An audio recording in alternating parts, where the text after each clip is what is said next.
Alright, it's time for the Ota Zone, episode 8, the unscripted show or thing, Mabobber, where I just go on length and I talk about random topics and bullshit.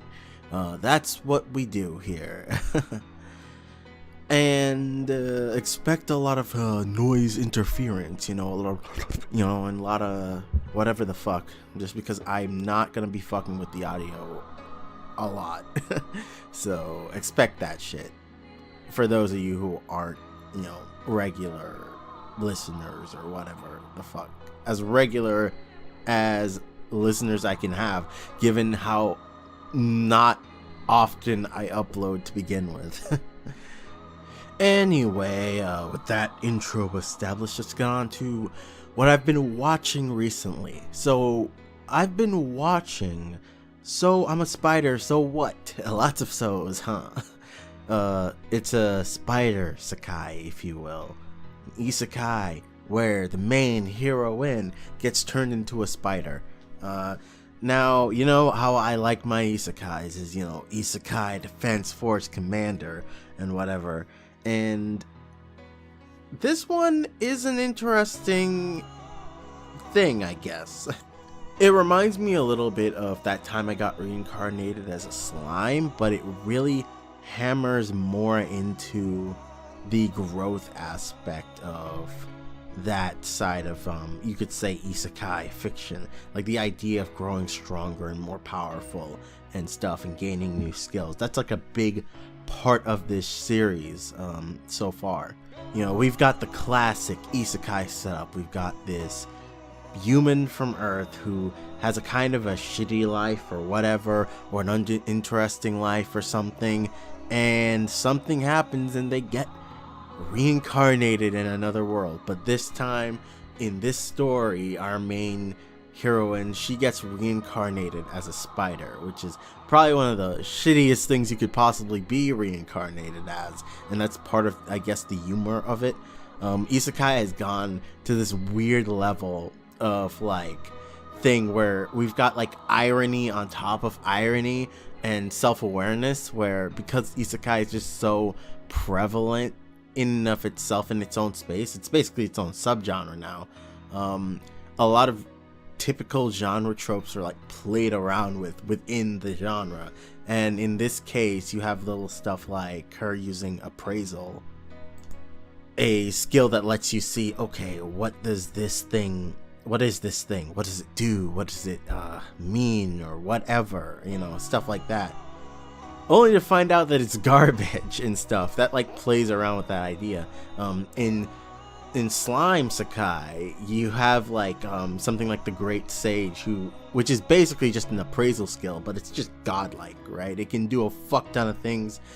It's impressive. It can tell you a fuck ton of information about anything you'd possibly want to know. And there's a lot of interactions with the main character of that series, where he's just in his head talking to his skill about what this thing can do or whatever. In spider-sekai, our main heroine has to really work to actually make the skill useful and stuff, and that's basically the entire story, is just so far anyway, since I'm on episode 13, is her grinding out in this massive labyrinth dungeon, getting stronger. But there's also a B plot sub thing going on where you have other classmates of hers from when she was a human. They also got isekai'd, and they're in the world, and you get to see what they're kind of doing, or stuff like that. It's a very interesting story if you like isekais, or even if you don't, if you just enjoy I guess stories that are kind of eccentric and weird.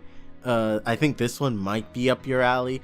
I don't know. People are really weird about isekais these days, where everybody's just oh, there's too many isekais, despite the fact that if you really compare it to a lot of other stuff that comes out in the season, a lot of other genres, you'll find that isekai really isn't that prevalent compared to certain other genres and stuff.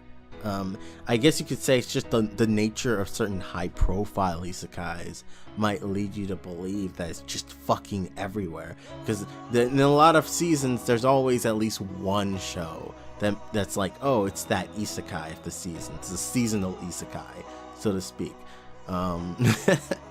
But this one's good. I already knew I'd like it because I normally eat this shit up. I love stuff like this, and I guess this is a big part of my own realization about my own tastes in anime, because I think for the longest time I've just kind of been in denial about that, because I guess I grew up, again, I in my last video I talked about being in like the early 2000s and stuff, right, and how that really shaped your perception of anime in a lot of ways. You get to see it, like, you know, change and grow and everything.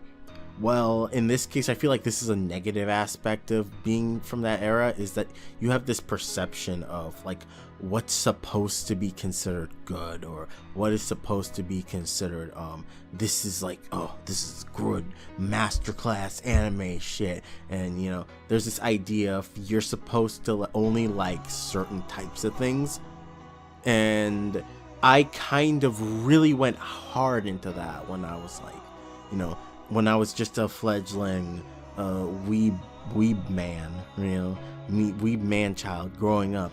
I really hit hard into that aspect of anime, and I really tried to force myself to watch and enjoy certain things that, you know, I may not really have liked that much. A great example of this is like something like Serial Experiments Lane. I know heresy, right? Saying I'm not a huge fan of Lane. I like the undertones and the themes of Serial Experiments Lane, but the actual watching of the show is just such a big drag for me.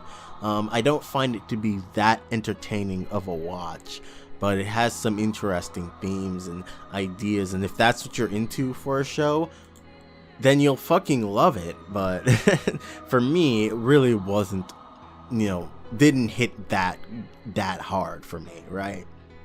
And I was just kind of in denial about what my tastes in anime actually were. The things that I'll just pick up and watch and just have a good time. And I think for any anime fan, this is something that's like a big thing you really have to think about, and not just go with the flow of what the community wants you to like, oh, this is what's great, or this is what's amazing. Just watch stuff and see, okay, what am I actually drawn to? What is something that I can watch consistently that is actually like, that actually makes me happy, right?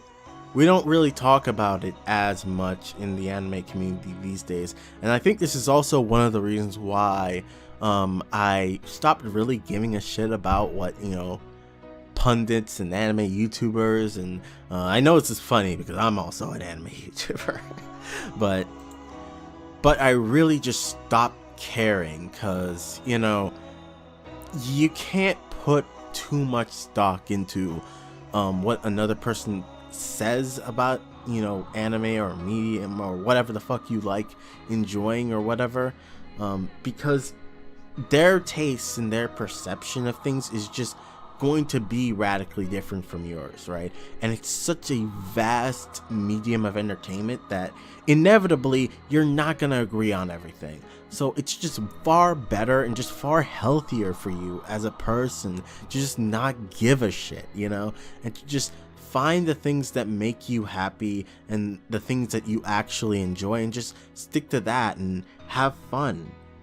Not that you should never explore, but, you know, just be aware that, like, you know, nobody's putting a gun to your head saying you have to like this stuff. You have to go back to the eons before, you know, the ancient, you know, Neanderthal caveman times of anime. Explore all those shows and watch them because they're good, and if you haven't, then you're not a fucking anime fan or whatever the fuck, right? You know, we've evolved past that. We've evolved past that time. One of the things that really got me thinking about these topics was watching a YouTuber by the name of Natalie X Hunter and her video on Noralities video about ReZero. In the video, she kind of goes on about this idea of how anime has expanded so much to the point that talking about it as a monolith, talking about the anime community as a monolith, is kind of meaningless, because we're just so big. There's just so many different subgroups of fans now that it doesn't really make sense to try and like paint everybody with a broad brush. Natalie also talks about the idea that, of, how people become more successful on YouTube and stuff in the anime community these days, and how they do it by like really heading into a very specific niche, as far as like going down to specific shows. And it's interesting because I've actually seen this. I've seen a lot of people like pop up and as being specific YouTubers that cover very specific shows and stuff like that, or franchises and stuff like that. And for me, I can't really imagine doing that for any one specific show, but I can definitely imagine doing that for a genre. And I feel like it's the direction I want to go from now on, because now that I know what I like, I can then go in that direction and go full on, or go full on ahead. For some reason, I don't really understand why, but I just really fucking love anime fantasy, I guess.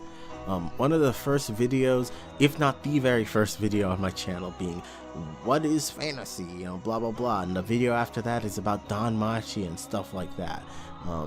It's really interesting to think about, and I kind of went all over the place in a variety of different directions and stuff like that. When the answers just kind of been in my face this entire time, that this is kind of where I want to go. I want to talk about fantasy in anime as a genre, and all the different subgenres of fantasy and stuff, from like dark fantasy to isekai and all that other interesting junk. And also hit up very specific shows like ReZero. Now, I already mentioned with Natalie and the whole thing that the video I watched on her was actually a video about another YouTuber's video, Noralities, and she goes on length about ReZero and stuff like that, and how she's like tired about Isekai and stuff like that. And it's an interesting thing to look at, because if anything, it just reminded me again about why I don't listen to anime pundits or reviewers nowadays, because a lot of people are going to project their own ideas or their own interesting or distinct feelings or emotions about certain shows onto that show, whether or not it's actually accurate or not. And I feel like that was the case with Noralities videos. Even though I haven't seen the original video, based on the way people talk about it or the clips they take out of context, I get that sort of vibe. And personally, I don't plan on watching the original video, because I don't want to put myself in a place where I'm getting worked up over the opinions of another person. Because you know me, I fucking love ReZero.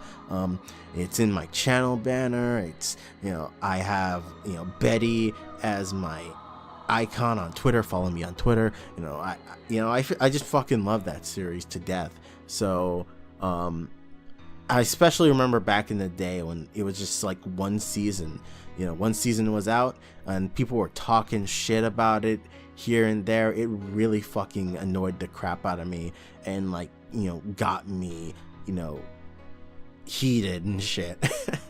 Nowadays I'm just like whatever, right? Because I've heard pretty much every criticism you could ever fucking hear about like ReZero from the people who don't like it. Nothing surprises me anymore, man. Nothing surprises me. So I basically go on and don't fucking care. Just minding my own business. I watch the show when it comes out and I enjoy myself, and that's it. I own some of the light novels, so I haven't like read through most of them yet. I am planning on doing that to get the good vibes, a full sense of everything that's like going on, both narratively and like just generally in the story, because I know there's things that they do cut in the anime, and I do want to see that.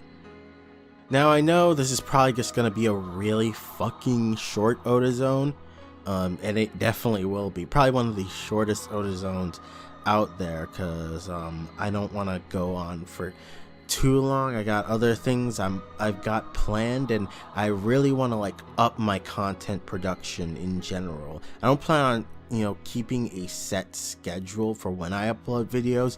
I just want to pump out videos and content and really get going with my plans, so to speak.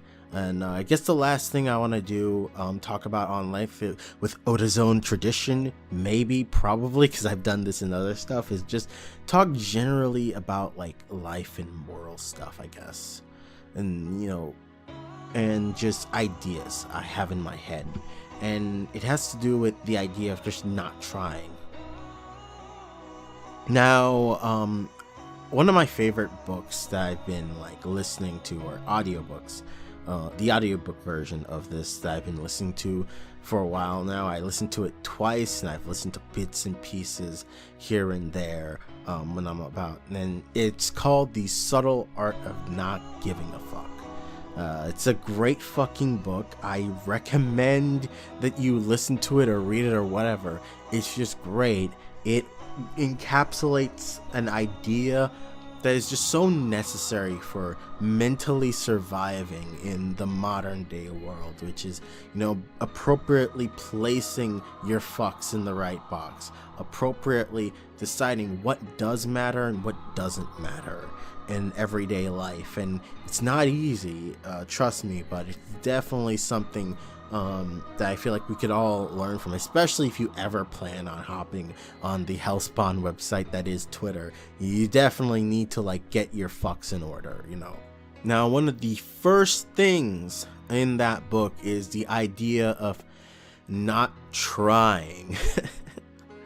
The author goes on this idea about this one writer guy, right? This one writer, I forget his name, but the idea was that he only really became famous and successful after he just stopped giving a shit, and he just put out stuff, and he had accepted the fact that, oh hey, I'm a loser or whatever, right? And his honesty and his like sort of brash not caring or whatever really added a certain element of uniqueness to his work that like contributed to him becoming successful. And the whole idea is that trying a lot or trying really hard to be something that you're not for appearances won't get you anywhere, and how it's just a waste of time and a waste of energy, and you're just far better off just doing whatever or just being however you want to be in order to actually be happy or whatever, get satisfaction out of life, because that's kind of the ultimate goal at the end of the day, right? If anything, I feel like this channel that I have right here, this is a testament to having tried, right?